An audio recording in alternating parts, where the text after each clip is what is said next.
So you want to get a first class, then you're at the right place. Let's have a conversation about this. Hi, if you're new, I'm Z, and today I'm going to be sharing with you a lot of information if you are in school and then you want to be able to graduate with good grades. These are some tips I'm going to be sharing with you. Of course, I do not guarantee you a first class, but they are definitely going to help you. So you're welcome. It just shows that you're a serious student. So I have my little book here where I've noted all of the things that worked for me during my undergrad that enabled me to graduate with a first class. And I think that I must also state that it's something that would really help you. And in as much as I believe that grades are not everything, I also think that in some cases it might help you. So for instance, if you're applying for postgraduate studies, it might help you get into some universities when they're assessing your application. And also, most importantly, it gives you some kind of gratification. Forget about your family, forget about your friends. You as an individual would be proud of yourself that you achieved this. But I believe that you also know why you want to get a first class. Like I said, grades are not everything. If you end up without it, it's fine.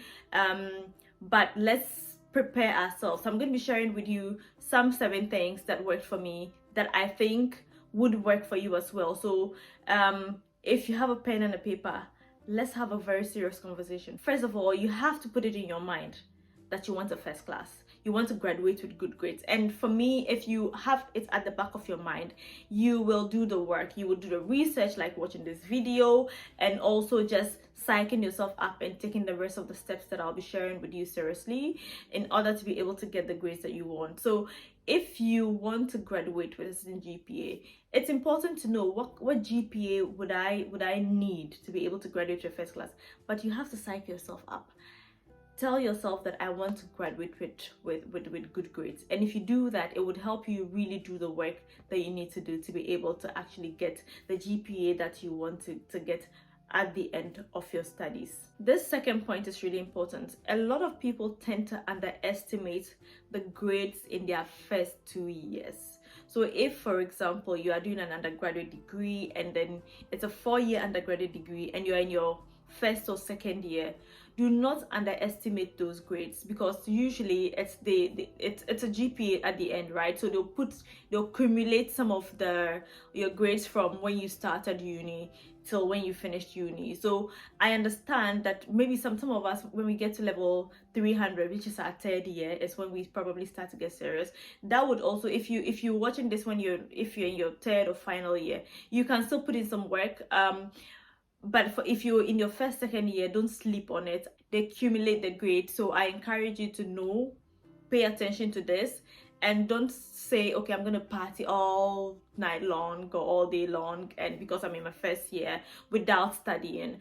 So make sure that you put in the work in your first 2 years, because that also really matters. Well, this third one means a lot to me, because I know that even during my undergrad, personally, I knew how I studied, even though I wasn't very conscious of it. So the third thing is that know your style, know your learning style, or the style that you use to study. What do I mean by your learning style? How do you understand things? Do you take a longer time to comprehend things? Do you study and absorb things better in the mornings? Are you a night person? Are you an early bird? How do you study?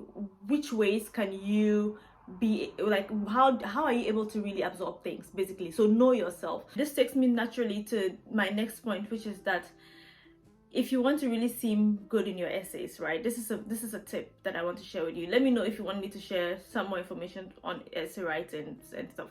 If you want to sound really intelligent in your essays, especially at the undergrad level, it's a bit more complex in postgrad, but if you want to sound really intelligent in your essays, remember to transfer ideas. That's especially for people in the social sciences. So if you studied something in, say, sociology, and you're writing a psychology essay, use this wisely, right? Don't use it in a way that would affect you. And you're writing a psychology essay, and if you're explaining your point, you can use something you learned in sociology to buttress your point, and the person reading would be impressed because you probably have mentioned a certain theorist who has done work that is similar to what you're doing. And just basically, I don't know, it might apply mostly in social sciences and in essays that or people who write a lot of essays, but just pick ideas, learn from different subjects, and now it would really help you put together your essays. Next thing is that remember that your dissertation matters.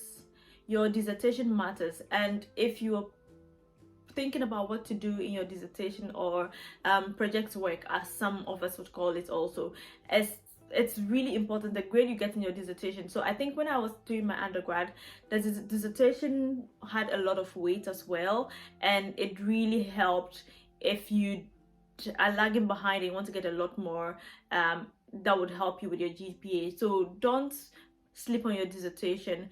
Think about the topic, invest a lot of time in it. And it's not just for your first class, it would really also help you learn new things. It would help you understand how to conduct a research, because it's probably, if you do your bachelor's degree, it's probably the first study that you're going to conduct, right? So that would really help you as well in that way. But towards your grades also, dissertations play a huge role, so don't forget to focus a lot on your dissertation, especially if you need to do some catching up, right? Maybe your previous grades were not all that good and you want to do some catching up. Your dissertation also holds a lot of weight. Well, it also depends on the university involved, but mostly the dissertation carries a lot of weight, so do not sleep on your dissertation. I'm not going to lie to you all, my friends played a huge role in my grades, and this also because I had a circle of friends who loved to study. So choose your company wisely. I'm not saying we spent every single time studying. We had our times where we'd laugh, would just play around, but again, we had a study group and we're all friends, and we would study, and one of us would lead the discussions, and we're all really serious. So your company matters. If you're currently with people who do not like to study, I'm not saying cut them off completely, but take yourself, yourself that's really serious and wants to get good grades, and find some other company that has the same values, or people who have the same values and goals as you. So your company really matters. Don't be with people who make you feel like you're studying and it's not, you're studying, and whatever you're studying, you're spending too much time studying. If you are hanging around people who love to study, you would find that you also learning a lot from them, because a lot of us, even during my undergrad when we studied, we used to learn a lot from one another, and we had people of different ages, people of different backgrounds, and we would study, you know, and sometimes we would even try to use examples to make it fun, just who would remember when we're writing an exam. So your company matters a lot. I can't stress this enough. Please, it doesn't matter at what point or which level you are right now at uni, you still can follow or work with people who have the goals that you want as well. So your company really matters. The people I used to study with, a lot of us had the GPA that we really wanted. So make sure that you study. Finally, of course, you can't be studying all the time, so make time to rest, make time to play, make time to watch your movies or whatever it is that you're doing to relax, but also remember to do all of the things that I have mentioned, and generally understand how you study better, understand the structure and the system of the grading system at your uni, and work towards it. I hope this has been useful to you. Let me know if you have any other tips to share with people in the comments of this video, and would be really grateful. If you want me to do similar videos on studying and how you can make good grades and stuff, let me know in the comment section, and I would really be happy to do that. I wish you the very best. Lots of love.